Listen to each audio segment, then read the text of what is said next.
In this question, you're asked to see whether the value of integration 0 to 1 e power x square dx is greater than e, less than e, less than 1, or none of this.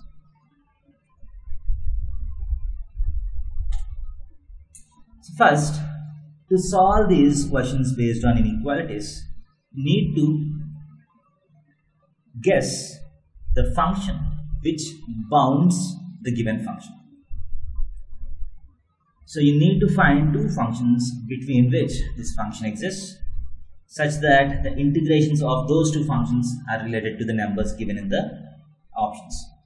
For example, as x goes from 0 to 1, can I say that x square is always in between 0 and 1?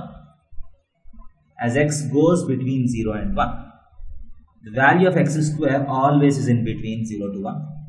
So this implies the value of e power x square will always be in between e power 0 and e power 1. That is, e power x square will always lie between 1 and e.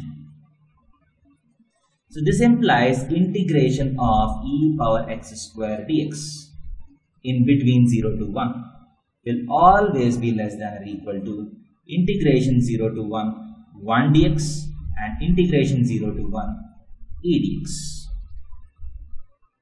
This implies what is integration 1 dx from 0 to 1? 1 is less than or equal to integration 0 to 1 e power x square dx.